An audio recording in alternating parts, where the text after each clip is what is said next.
Hi hello నమస్తే. నేను మీ కట్టా కార్తీక్. భయ్యా Sunny Yadav social media influencer, rider, traveller. అతను బెట్టింగ్ యాప్‌లు ప్రమోట్ చేస్తూ గత కొంతకాలంగా ఉన్నటువంటి వ్యక్తి. అతని మీద కేసు నమోదైంది. ఇప్పుడు అతను పరారీలో ఉన్నట్టు మనకి సమాచారం అందుతుంది. అతని కోసం పోలీసులు గాలిస్తున్నట్టు తెలుస్తా ఉంది. అయితే అతనికి సంబంధించినటువంటి అనేక విషయాల్ని నా అన్వేషణ ఛానెల్ నిర్వహిస్తున్నటువంటి అన్వేషు బయటకు తీసుకొచ్చాడు. బెట్టింగ్ యాప్‌ల ద్వారా దాదాపు 30,00,00,000 సంపాదించాడు అనేటువంటి విషయాన్ని ఆయన బయటకు తీసుకొచ్చి చెప్పే ప్రయత్నం చేశాడు. సో వీటన్నిటి గురించి మాట్లాడుకునే ప్రయత్నం చేద్దాం. మనతో ఉన్నారు ప్రముఖ ఆర్‌జే శేఖర్ భాష. సార్ నమస్కారం. మీరు కూడా సోషల్ మీడియా ఇన్‌ఫ్లుయెన్సర్ ఇప్పుడు. ఇది ఓకే. చాలా ఇష్యూస్ మీద ఫైట్ చేస్తా ఉన్నారు. అవును. సామాజికంగా మాట్లాడుతా ఉన్నారు. కానీ ఈ రకంగా బెట్టింగ్ యాప్‌ని ప్రమోట్ చేస్తూ మా రైడరు మంచి ఫాలోయింగ్ ఉంది. మంచి ఇన్‌ఫ్లుయెన్సర్ కూడా. ఇన్‌స్టాగ్రామ్‌లో లక్షల్లో ఫాలోయింగ్ ఉంది. అవును. యూట్యూబ్‌లో లక్షల్లో ఫాలోయింగ్ ఉంది. కానీ దాన్ని తప్పుదోవ పట్టించే విధంగా బెట్టింగ్ యాప్‌ని ప్రమోట్ చేస్తూ వీడియోలు చేయటం. దాదాపు 2024లోనే 50 యాప్‌ని ప్రమోట్ చేశారంట. మొత్తం మనకందుతున్న సమాచారం ప్రకారం 500 వీడియోలు బెట్టింగ్ యాప్‌ని ప్రమోట్ చేస్తూనే ఉన్నాయి అనేటువంటిది నేను చెప్తుందే కాదు నాన్ వేషన్ కూడా చెప్పాడు. ఎలా చూడాలి? సో, ఈయన మీద పెట్టిన సెక్షన్‌లు చూస్తే ఒకటి 420 చీటింగు. ఓకే. ఇంకొకటి ఆర్గనైజ్డ్ క్రైమ్. ఓకే. 111 బిఎన్ఎస్. ఆ! హ్మ్. అంటే బేసికల్లీ ఏదన్నా ఒక పద్ధతిగా ఒక గోడ కట్టినట్టు, అవును. ఒక మొక్క అంటు కట్టినట్టు చేయడం అనేది ఆర్గనైజ్డ్ క్రైమ్ అంటారు. హ్మ్. సో, ఇవి బేసిక్ ఎక్కువ సెక్షన్‌లు కనబడుతున్నది. హ్మ్. ఇక ఈయన పారిపోయాడు అనే దానికి బేసికల్లీ ఇది జరిగినప్పుడు అబ్స్కాండ్ అనే రాస్తారు పోలీసులు. ఎఫ్ఐఆర్ ఉందా? ఎఫ్ఐఆర్ ఉందిగా. మీరు ఒకసారి సెక్షన్స్. చూపించండి. ఆ! హ్మ్. సో బేసికలీ అబ్స్కాండ్ అని రాస్తారు. రాసినంత మాత్రాన ఇదేమని కాదు. వాళ్ళు లీగల్‌గా వాళ్ళు చూసుకుంటారు. ఓకే. ఇవేమి మర్డర్‌లు, మానభంగాలు అలాంటివి ఏం కాదు కాబట్టి. అంతకన్నా నేరం అనేది చాలా మంది మాట్లాడుతున్న మాట. బట్ నేరం అంటే ఖచ్చితంగా హ్మ్. ధర్మరాజు దగ్గర నుంచే స్టార్ట్ అయింది కదా! అవునవును. ఈ జూదం లేకపోతే ఇవి ఇవాళ ఇది మంచి, ఇది చెడు, ఇది ఎక్కువ మంచి, ఇది తక్కువ మంచి, ఇది ఎక్కువ చెడు, ఇది తక్కువ చెడు అని చెప్పుకోవడానికి ఏది కొలమానం? ఇప్పుడు సిక్కిం బంపర్ లాటరీ లేదా? హ్మ్. లేకపోతే చాలామంది షేర్స్‌లో డబ్బులు పెట్టి పొద్దున్న తెల్లారితే మొత్తం కుప్పకూలిపోయి ఆత్మహత్యలు చేసుకున్న వాళ్ళు లేరా? హ్మ్. ఐపీఎల్ ఇవి స్టార్ట్ అది అయితే వేరు ఎన్ని సార్. క్రికెట్ ఆర్గనైజ్డ్‌గా బెట్టింగ్‌లు ఇప్పుడు, ఇప్పుడు ఈ మొబైల్ అవైలబుల్‌గా ఉంది. కొనుక్కుంటే కొనుక్కోండి అంటాం వేరు. ఈ మొబైల్ కొనుక్కోవటం వల్ల నాకు బిల్లొచ్చింది. ఈ మొబైల్ కొనుక్కోవటం వల్ల కారొచ్చింది. ఈ మొబైల్ కొనుక్కోవటం వల్ల నా సర్వాస్తొచ్చిందని ప్రమోట్ చేయటం వేరు గదా! అదే వీళ్ళు అడ్వర్టైజ్ చేసేవాళ్ళు. ఆ! అసలోడు వేరే ఉన్నాడు పైన. ఈ హ్మ్. యాప్‌లు తయారు చేసేవాడు వేరే. వాళ్ళు దొరకరులెండి. వాళ్ళు ఇప్పుడు అమితాబ్ బచ్చన్ వచ్చి అడ్వర్టైజ్ చేస్తారు. ఇది కొనుక్కో అని చెప్పి. హ్మ్. అమితాబ్ బచ్చన్ చేసినట్టు కాదు కదా! హ్మ్. ఆయన ఎవడో తయారు చేసాడు. హ్మ్. ఈయనొచ్చి కొనుక్కోమని చెప్పాడు. సో అంటే ఇప్పుడు నువ్వు కేస్ నాకు పెట్టింది నాకిక్కడ ఈయన ఉద్దేశం మీద ఉంది. పెట్టావు. మరి ఆయన మీద ఏం చేస్తున్నావు? నాకొక్కడ ఉద్దేశం ఉంది. ఈ యాప్‌ని ఎక్కడో విదేశాల నుంచి టెర్రరిస్టులు, యాంటీ సోషల్ ఎలిమెంట్స్ తయారు చేపిస్తా ఉంటారు. వాళ్ళకి రెవెన్యూ కావాలి కాబట్టి, వాళ్ళకి డబ్బులు కావాలి కాబట్టి, వాళ్ళకి లీగల్‌గా డబ్బులొచ్చే అవకాశం లేదు కాబట్టి, ఇట్లాంటి యాప్‌ని అంటే తయారు చేపిచ్చి జనాల మీదకి వదులుతా ఉంటారు. ఇక వీళ్ళకి ఐపీ అడ్రెస్ ఎక్కడుందో కూడా తెలీదు. ఖచ్చితంగా. అలాంటి యాప్‌లని ఈ ఇన్‌స్టాగ్రామ్ ఇన్‌ఫ్లుయెన్సర్‌లు ఎవరైతే ఉన్నారో వాళ్ళకి ఎరేస్తా ఉంటారు. వీళ్ళ ద్వారా ప్రమోట్ చేస్తే తొందరగా జనంలోకెళ్తాయి అని చెప్పేసి. అవును. ఇలాంటోళ్ళు పెద్ద ఆఫర్ ప్రకటిస్తారు. ఈ పెద్ద ఆఫర్‌కి టెంప్ట్ అయ్యి యూట్యూబ్‌లో వీడియో చేస్తే ఎన్నొస్తాయి? వేలొస్తాయి. మహా అంటే లక్షలొస్తాయి.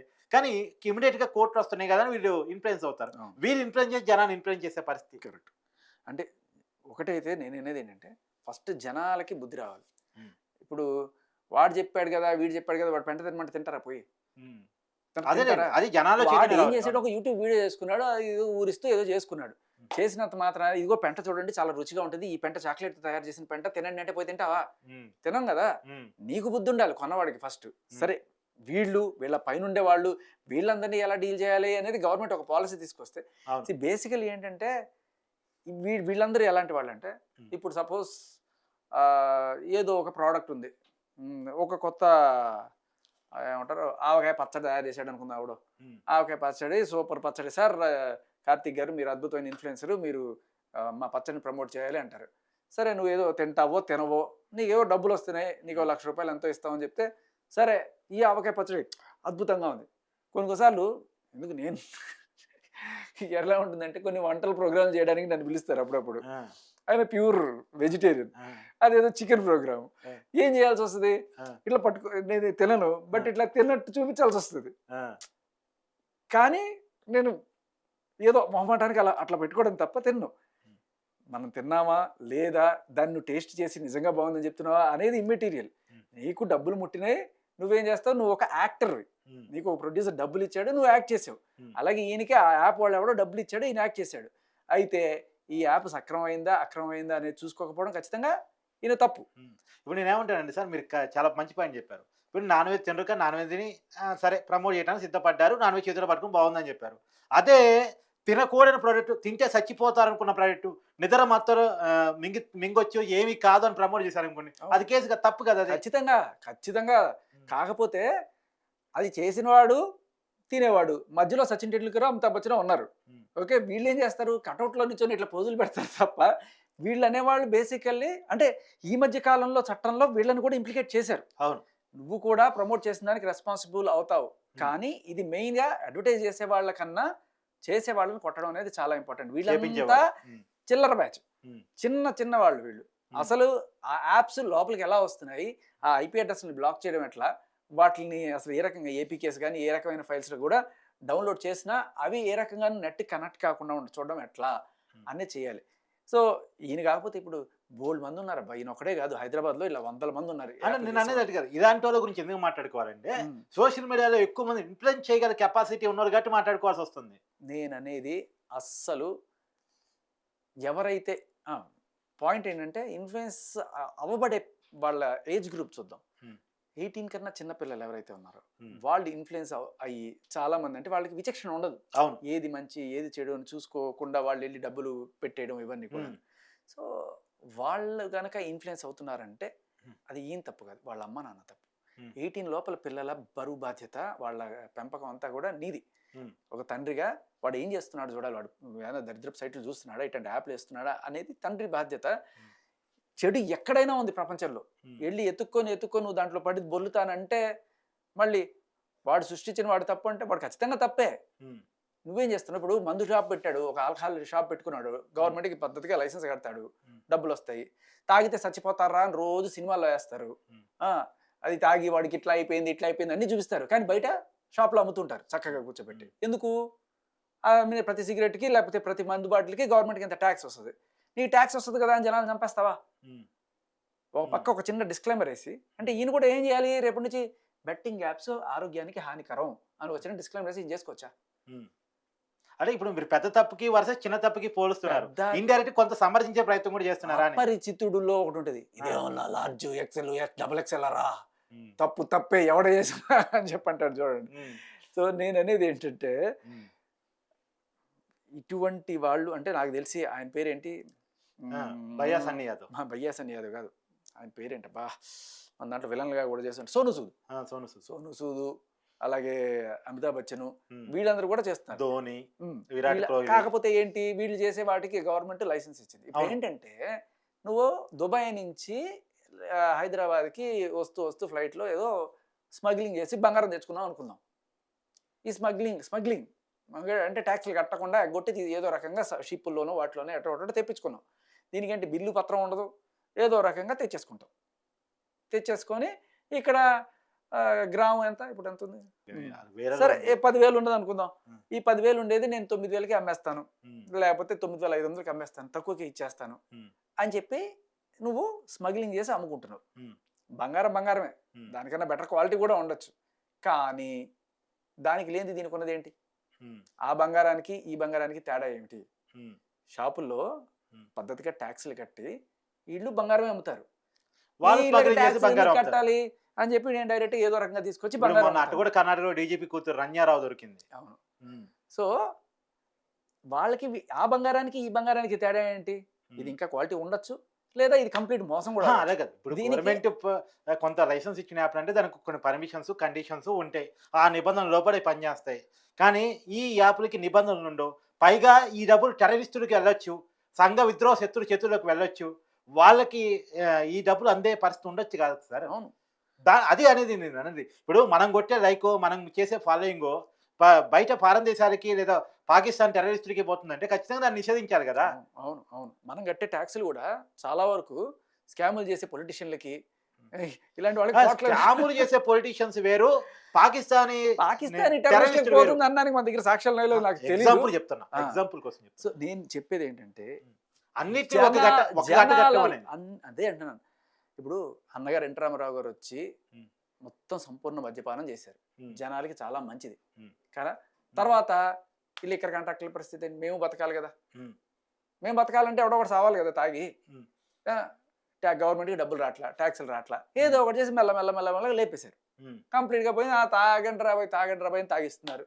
ఓ పక్క తాగిస్తుంటారు, ఇంకో పక్క ఆరోగ్యానికి హానికరం అనేస్తుంటారు అనమాట. సో అది ఎంత తప్పో దీనికన్నా నాకు తెలిసి అది పెద్ద తప్పు. ఎందుకంటే డైరెక్ట్ నేను చంపేస్తుంది అది. ఆ టెర్రరిస్ట్ ఎవడో ఎప్పుడో వచ్చి చంపుతాడో మనకు తెలియదు, కానీ ఇది డైరెక్ట్గా తాగిన ప్రతిసారి నీ లివర్ చెడిపోయి చచ్చిపోతున్నావు నువ్వు. దానికి నువ్వు లైసెన్స్ అనే ఒక పెద్ద మాట చెప్పి తీసుకుంటారా బాబు తీసుకోండి, నువ్వు వేలం పాట పాడుకొని మాకు ఎంతో కొంత ఇచ్చేసేయండి గవర్నమెంట్కి, మీరు అమ్ముకోండి, జనాలకి విషం పోయండి అని చెప్పి చెప్తున్నారు కదా. ఎవడికి ఉండాలి బుద్ధి? కొనే జనానికి ఉండాలి. ఎవడు కొనలేదనుకో ఆ షాప్ పెట్టుకుంటాడు, ఈగలు దొరుకుంటాడు, తర్వాత లైసెన్స్ కూడా అప్లై చేయడు. అలాగే ఈయన అమ్మచ్చు, ఇంకోటి అమ్మచ్చు. ఈయన బేసికల్ ఈయన కాదు, వాళ్ళు ఎవరో ఉన్నారు, వీళ్ళు దూతలు బేసికల్, వీళ్ళు కాదు. ఎవరైనా సరే మనం ఎడ్యుకేట్ చేయాల్సింది వాళ్ళని. ఎస్పెషల్లీ అస్సలు సిస్సలైన పాయింట్ ఏంటంటే చాలా తక్కువ డబ్బులతోటి ఎక్కువ డబ్బులు సంపాదించుకోవడం ఎట్లా, భలే హాయిగా ఉంటుంది కదా కష్టపడకుండా. ఇప్పుడు మీరు ఆర్జేగా ఎన్నాళ్ళ నుంచో చేస్తున్నారు, కొన్ని సంవత్సరాలుగా కొన్ని దశాబ్దాలుగా చేస్తున్నారు. ఎంత వచ్చింది సార్? 30 కోట్లు అని వస్తుందా? జీవితం మొత్తం మీరు కష్టపడి నోరు పోగొట్టుకొని గట్టిగా మాట్లాడి చాలా ఇన్ఫర్మేషన్ ప్రజలకు ఇచ్చి 30 కోట్లు పక్కన పెట్టండి, 3 కోట్లు సంపాదించు కదా. 3 కోట్ల చాలా దూరం అది, అది 10 ఏళ్ళ సంపాదన. కానీ నేను చెప్పేది అదే అంటున్నా, నేను 3 కోట్లు సంపాదించినా లేదు, 1 కోటి సంపాదించినా లేకపోతే లక్షల్లో సంపాదించినా కూడా అందరూ, ముఖ్యంగా ఇది యూత్లో ఉన్న ప్రతి పిల్లాడికి అలాగే మిడిల్ ఏజ్లో ప్రతి వాళ్ళకి కూడా చేరాల్సిన చాలా ఇంపార్టెంట్ పాయింట్ ఏంటంటే, మీకు నచ్చిన పని మీరు చేసుకుంటూ పోండి, ఆటోమేటిక్గా డబ్బు ఫాలో అవుతుంది. లేదు డబ్బు కావాలని మీరు ఫాలో అయితే మీ జీవితంలో శాంతి సుఖం అనేది ఉండదు, తొందరగా ముసలాళ్ళు అయిపోతారు. అది డబ్బు సంపాదించడం ఎట్లా అనే దాని వెనకాల పోయి ఇటువంటి తప్పుడు మార్గాలన్నీ అన్వేషించి మళ్ళీ మిమ్మల్ని అన్వేషించి మీ పక్కన పట్టాల్సి వస్తుంది. సో బేసికల్లీ వీళ్ళ కనెక్షన్ కూడా ఒక మాట అనుకోవాలి మనం. ఒక చిన్న కాంపిటీషన్ అయితే ఉంటుంది కదా. ఇప్పుడు నేను ఒక ఆర్జే, నాతో తోటి ఆర్జే ఇంకో అతను ఉంటాడు వేరే ఛానల్లో, ఒక చిన్న కాంపిటీషన్ ఉంటుంది కదా, నువ్వు గొప్ప నేను గొప్ప అని చెప్పి. అది హెల్తీ కాంపిటీషన్ ఉన్నంత వరకు ఇబ్బంది లేదు. ఓకే, బట్ ఈయన ఒక ట్రావెలర్, బైక్ కూడా కనబడుతుంది కదా. సో నా అన్వేషి ఇంతకన్నా పెద్ద ట్రావెలర్, ఆయన ప్రపంచ యాత్రికుడు. ఈయన 40, ఇతను కూడా ప్రపంచ యాత్రికుడు, బాగా తిరిగాడు. సో ఏంటంటే ఒక చిన్న ఎక్కడో ఇది ఉంటుంది, నువ్వు గొప్ప నేను గొప్ప అనే టైంలో వాళ్ళ మీద వీళ్ళు కామెంట్లు చేసుకోవడం, వీళ్ళు వాళ్ళ కామెంట్లు చేసుకోవడం, అది చిలికి గాలివానయ్యి నువ్వేం చేస్తున్నావు, నేను చూడు ప్యూర్గా దీంట్లోనే సంపాదిస్తున్నాను, నువ్వు ఎట్లా సంపాదించు, నువ్వు 30 కోట్లు ఎట్లా సంపాదించు, నువ్వు బెట్టింగ్ యాప్లు చేసి సంపాదించు, నేను చూడు నేను పద్ధతిగా సంపాదిస్తున్నాను, ఇలా చేయండి, మీరు ఇలా చేయకండి అంటే. ఇలా చేసేవాళ్ళు చాలామందే ఉన్నారు. బట్ అయినా కూడా ఆయన ఎంచుకున్న పద్ధతి మార్గం మంచిది, నిజంగా మంచిది. కానీ కొట్టాల్సింది ఈ దూతల్ని కాదు. అంటే వీళ్ళ మధ్యలో అడ్వర్టైజ్ చేయడానికి వచ్చిన సచిన్ టెండూల్కర్లును అమితాబ్ బచ్చన్లు ఈ యాప్లు కంప్లీట్గా రాకుండా బ్యాన్ చేయడం అనేది ఇంపార్టెంట్. ఇప్పుడు సార్ అదే అంత ఈజీ ప్రాసెస్ కాదు సార్. ఈజీ ప్రాసెసే చాలా ఈజీ ప్రాసెస్. ఇప్పుడు టిక్ టాక్ అనేది ఉంది, ఇప్పుడు ఉందా ఎవరి దగ్గర? ఒకప్పుడు టిక్ టాక్ ప్లేస్ ఇంకో యాప్ వచ్చింది, రానిండి.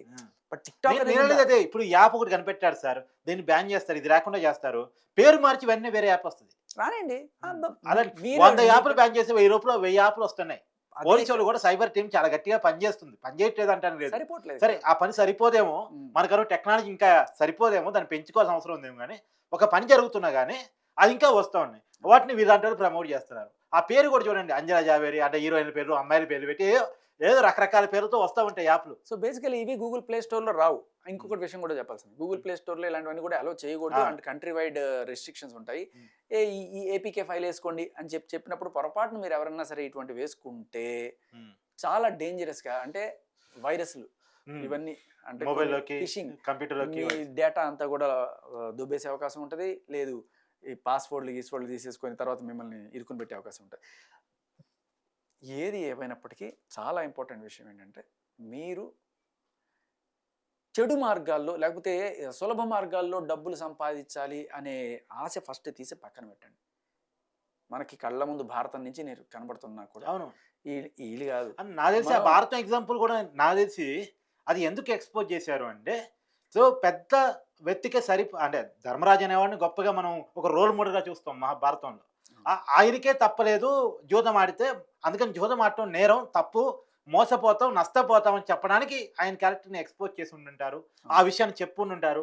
సర్వం కోల్పోవాల్సి వస్తుంది అనేటువంటి విషయాన్ని చెప్పడం కోసం, దాన్ని మైండ్లోకి ఎక్కించడం కోసం అది చెప్పుంటారని నేను అనుకుంటున్నాను. ఎస్, కానీ ఇక్కడ విలన్ ఎవరు? ధర్మరాజు కన్నా పెద్ద విలను శకుని. ఉమ్, జూదం ఆడి రాజ్యాలు ఎలా కాజేయాలని తెలిసిన వాళ్ళు వీళ్ళ పైన వాళ్ళు. ఉమ్. వీళ్ళ పైన వాళ్ళు ఉండేవాడు ఖచ్చితంగా విలన్లు సార్. శకుని. ఉమ్, అంటే ఈయన ధర్మరాజు అని అయితే నేను చెప్పట్లా. ఆ, ఆ, అట్లా పోల్చడం కూడా కరెక్ట్ కాదు. అది ఆ, అంటే ధర్మరాజు ఏమి ఆయన పేరులో ధర్మం ఉందని కాబట్టి ఆయన చేసిన పనులన్నీ కరెక్ట్ అయిపోతాయి ఏంటి? అది పెళ్ళాన్ని కూడా వాళ్ళతో వడ్డీ- పోల్చడం రండి, వదిలేయండి. అది మరీ దారుణం. వీళ్ళు అయినా 4 డబ్బులు పెట్టాడుతారు, ఆయన పెళ్ళాన్ని పెట్టాడాడు. ఉమ్. ఎంత దారుణం ఆ అది. సెన్సిటివ్ టాపిక్ లోకి వెళ్ళొద్దు. ఆ. మనం చెప్పదలుచుకున్న కంటెంట్ పక్కకు పోతుంది. ఆ, చెప్పండి. సో నేను చెప్పేది జనాలు ఫస్ట్ ఎడ్యుకేట్ అవ్వాలి. రంగురాళ్ళు పెట్టుకుంటే కోటీశ్వరులు అయిపోతాము, ఈ నంబర్ పెట్టుకుంటే ఇదైపోతుంది, ఈ పేరు వెనకాల ఈ తోక పెట్టుకోండి, ఇవి మాకు ఇది ఎంత ఇచ్చేయండి, చేతబడులు చేస్తాం, క్షుద్ర పూజలు చేస్తాం, ఇలా నీ అజ్ఞానమే వాళ్ళ ఆదాయం. ఉమ్, సో వీళ్ళు ఇలాంటి వాళ్ళు చెప్పేవాళ్ళు చెప్తానే ఉంటారు, గొర్రెల్లాగా విని ఆహా అవునా నిజమా అని చెప్పి అనుకుని వెళ్ళి బకరాలు అయిపోయి డబ్బులు వదిలించుకొని జీవితాలు నాశనం చేసుకునే వాళ్ళని మనం ఈయన పోతే ఇంకోటి వస్తాడయ్యా, 100 మంది వస్తారు, మనం మార్చాల్సింది వాళ్ళని. ఉమ్, వాళ్ళు ఎప్పుడైతే ఈ అసలు కంప్లీట్గా మాకు వద్దు అని చెప్పి అనుకుంటారో అప్పుడు ఎంతమంది తీసుకోండి అక్కడ లడ్డే లేదు, నువ్వు లడ్డు అమ్మరా అని చెప్తే లడ్లున్నాయి తీసుకోండి ఎక్కడరా లడ్లే లేవు. లడ్డు లేకుండా చేయాల్సిన పని ఎవరిది? గవర్నమెంట్ది. ఉమ్, సో గవర్నమెంట్ సైబర్ టీం వాళ్ళు కష్టపడుతున్నారు చేస్తున్నారు అంటే కుదరదు, రాకుండా చేయి నువ్వు. యాప్ ఉమ్, ఆపు. ఉమ్. అది. సో ఎనీవే ఇది ఇప్పుడు వాస్తవానికి ఏంటంటే భయ్యా సన్నీ యాదవ్ ఎవరైతే ఉన్నారో అతను బెట్టింగ్ యాప్లు ప్రమోట్ చేసినందుకు గాను అతని మీద కేసు నమోదైంది. ఈ కేసు కావడానికి కారణం అన్వేష్ ఎవరైతే ఉన్నారో అతను వివరాలన్నీ సేకరించి సజ్జనారి గారికి ఇవ్వటం, సజ్జనారి గారు ట్వీట్ చేయటం, దాని ఫలితంగా పోలీసు యంత్రాంగం కదలటం ఫలితంగా కేసు నమోదైనది తెలుస్తూ ఉంది. ఇప్పటికే లోకల్ బాయ్ నానిని అరెస్ట్ చేసి జైల్లో పెట్టినటువంటి విషయం కూడా మీ అందరికీ తెలుసు. లోకల్ బాయ్ నాని ఒక యాప్ను ప్రమోట్ చేశాడు, ఒక వీడియో కూడా చేశాడు, ఆ వీడియో కూడా పెద్ద వైరల్గా మారింది. దాని ఫలితంగా అతని మీద కేసు బుక్ అయింది. ఆ వీడియో ఫలితంగా నేను ఆట ఆడి దాదాపు 58 లక్షలు నష్టపోయానని ఒక వ్యక్తి కేసు కూడా పెట్టినట్టు ఇప్పటికే సమాచారం అంతా ఉంది. కాబట్టి ఏది ఏమైనా శేఖర్ భాష గారు చెప్పిందంటే మనం ఒక విషయాన్ని ఖచ్చితంగా తీసుకోవాలి. మనం ఎవరిని పడితే వాళ్ళని నమ్మితే, ఎవరికి పడితే వాళ్ళని ఫాలో అవుతాయి, వాళ్ళు చెప్పిన మాటలకి మంచి చెడు అనే విచక్షణ లేకుండా కనుక దాన్ని ఫాలో అయితే జరిగే నష్టం కోలుకోనంత, మీ జీవితాలు కోల్పోయేంత. అసలు ఇంకో విషయం కూడా చెప్తా, వాళ్ళు వీళ్ళని కాదు, నీకు గవర్నమెంట్ అయినా సరే లైసెన్స్ ఇచ్చి తాగితే నువ్వు తాగు అని చెప్పిస్తే నువ్వు తాగేసి లివర్ పాడు చేసుకొని ఇదిగో గవర్నమెంట్ చెప్పింది అందుకని నేను తాగాను, నా లివర్ చచ్చిపోయింది కాబట్టి ఆ గవర్నమెంట్ నా లివర్కి అయ్యే ట్రాన్స్ప్లాంటేషన్కి అయ్యే 50 లక్షలు ఇవ్వాలని చెప్పి నువ్వు కేసు ఇస్తే గవర్నమెంట్ ఇవ్వదు. అర్థమైందా? ఇంకొక విషయం కూడా మేము జనాన్ని చెప్పదలుచుకున్నాను, వీరిని అరెస్ట్ అయితే వీళ్ళు తప్పు చేశారు కాబట్టి అరెస్ట్ అయ్యారు, జైలుకి పోయారని మనం తప్పట్టు కొట్టుకోవచ్చు. కానీ దీన్ని వీళ్ళు చెప్పేది ఫాలో అయ్యి గేమ్స్ ఆడి కోల్పోయిన డబ్బులు ఆస్తులు అయితే తిరిగి రావు, కోల్పోయిన ప్రాణాలు కూడా తిరిగి రావు. దయచేసి ముందే ఇలాంటి విషయాన్ని ఫాలో అయ్యే ముందే 1-2 సార్లు చెక్ చేసుకోండి, ఏది రైట్ ఇన్ఫర్మేషన్, ఏది రాంగ్ ఇన్ఫర్మేషన్, ఎవరిని మనం లైక్ కొట్టాలి, ఎవరిని మనం ఫాలో కావాలి. ఖచ్చితంగా ఇక్కడ ఒక్క విషయం అయితే చెప్పాలి, ఇక్కడ నా అన్వేషణ నేను ప్రత్యేకంగా అభినందిస్తున్నాను. ఓకే, అంటే ఈయన్ని పెద్ద తప్పు పెట్టడాలు వాటి పక్కన పెట్టేస్తే నా అన్వేషణ ఆయన ఈయన్ని తప్పు పట్టడం అనే దాని కోణం కూడా కాకుండా తన లైఫ్ ఎగ్జాంపుల్, వాళ్ళ నాన్నగారు ఇలాగే బెట్టింగ్ యాప్స్ ఆడి నా జీవితం చిన్నప్పుడే ఇంత దారుణం చూసాను, ఆయన సావు దాకా పోయి నేను బతికి తీసుకొచ్చాను అంటే హీఈస్ చాలా పెద్ద ఇన్ఫ్లుయెన్సర్. నా అన్వేష్ అనే అతను మంచి ఆటగాడే కాదు, ఇన్ఫ్లుయెన్సర్ కూడా, ఆటగాడు. ఇప్పుడు ఆటగాళ్ళు ఆట కట్టిస్తున్నట్టున్నాడు. బట్ నిజానికి ఇటువంటి ఎగ్జాంపుల్స్ అనేవి అంటే ఈయన కొట్టడం వాళ్ళు కొట్టడం కాదు, జనాలందరికీ మీరు చెప్పే ఆ పాయింట్ ఏదైతే ఉందో అది చాలా గట్టి కనెక్ట్ అయింది. నేను కూడా అయ్యో పాపం ఇంత జరిగిందా కాబట్టి అబ్బాయి పోరాడుతున్నాడు, మంచిదే. బట్ ఇలాంటి ఎగ్జాంపుల్స్ రావాలి, ప్రతి ఒక్కళ్ళు కూడా చితికిపోయిన వాళ్ళ జీవితాలని నువ్వు తెర మీదకి తీసుకురావాలి. వీళ్ళు ఎలాగైతే నేను గెలుచుకున్నాను, నేను ₹1,00,000 గెలుచుకున్నాను, ₹1,00,00,000 గెలుచుకున్నాను, మీరు కూడా గెలుచుకోండి అన్నప్పుడు ఇంకోటి రావాలి, నా జీవితం అంతా సంకరాకపోయింది, ఇదిగో తీసుకెళ్ళి అని చెప్పి ఇటువంటి వాళ్ళు కూడా రావాలి. ఇటువంటివి వచ్చినప్పుడు ఆ ఇన్ఫ్లుయెన్స్ తగ్గుతుంది. అది. Thank you sir.